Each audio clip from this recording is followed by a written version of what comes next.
Well, thanks again for watching this Bible teaching video. We're working through Titus, as you know, and we're just looking at Titus chapter 3, and we started in this verse last week, and I'd like to continue to look at it this week. It says, verse 1 of chapter 3, "Put them in mind to be subject to principalities and powers, to obey magistrates, and to be ready to every good work." And we thought, by way of an introduction last week, and these are very short videos, so we're just taking it a step at a time, but we thought about the principle of the fact that God has created order in society. God has created a social structure and a structure of authority by which He would design the world to operate for the good of mankind, for the health of mankind. Indeed, whenever Paul writes to Timothy, he tells him to pray for those who are in authority so that we might lead a peaceable life, a life that is godly, a life that is you're able to practice and live your life in a way that is pleasing to God. So stability in society is a desire of God. If you go back to Genesis, when God made man, He gave him dominion, He gave him authority, he was to rule, he was to manage. I'd like to, for a moment, jump from this verse, because I said we would deal with this, and go to Romans chapter 13 and to look at the principle there of why authority is vested in human beings and how that's structured. So you'll just need to bear with me, because I think this is really important for us to think about, because Titus chapter 3 verse 1 is saying we have an obligation to submit, and in the Word of God, submit means to recognize leadership, to see and to respect and honor authority, and to give it its rightful place.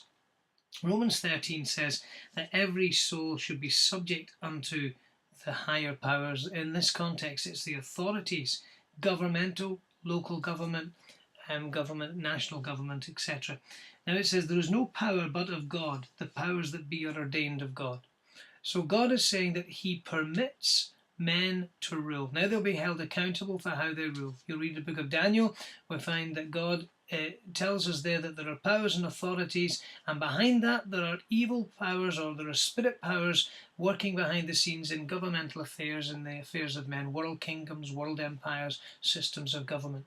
But God does teach us here in Romans chapter 13 that the powers that be are ordained of God. Now that would have been hard to accept in the day when that letter was written to the church in Rome, for Nero was in power and he took a strong dislike to the Christians after the burning of Rome, and they began to suffer as a result of that. But the Bible does say the powers that be are ordained or appointed, or God puts them in their place. So whether we understand why a certain power is allowed, and whether that authority disregards the Word of God, disregards the things of God, is not my responsibility, is the responsibility of those men. They are men committed with an obligation to rule in the fear of God. And we go to other passages of Scripture and we find that that is God's desire, that men rule in the fear of God and for His honour. But it goes on to say that if you fight against that power, if you resist the power, you resist the ordinance of God, the order or the arrangement, the institution that God has put in place. So we've not to fight against authority, we've not to be anarchists, we've not to resist, because God says that the natural consequence of that is judgment. Will bring the sentence of guilt upon a person. Now, the norm is this, and we have to understand this is the norm. Verse 3 of Romans 13 says, "Rulers are not a terror to good works, but to the evil." So rulers should be instigating laws and practices that are for the good of society, not for the evil, not for the harm of society.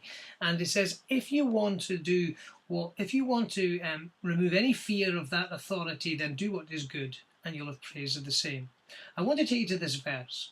It says in verse 4, this is governmental ministers, prime ministers, presidents, men who are ministers of state, women as well. It says, He is the minister of God to thee for good.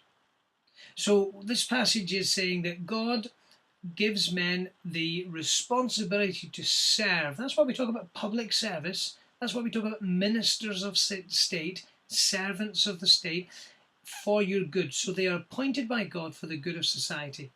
And if you do what is wrong, you should be afraid of their authority, because it says they bear not the sword in vain. They have ultimate authority to rule justly and to execute God's justice. Now that should be done properly, and men will be accountable, nations will be accountable. Matthew 25 talks about the judgment of the living nations. Nations will be accountable for how they have managed that delegated authority that God has given them. All authority ultimately comes from God. Man is not powerful in his own right, but only because God has given him the right to rule.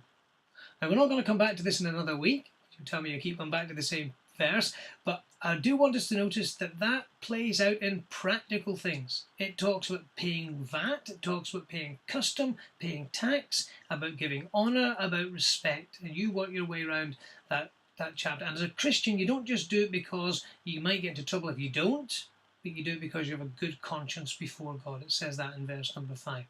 So I hope as we have used that as a springboard, of course, to think, but it is important because Paul is saying to Titus, in a rebellious, self-centered, greedy society such as Crete was in his day, I want you to remind these Christians that to be subject to the authorities, and that will be for the honour and the glory of God. And so we should be today as well. I trust God will bless his word to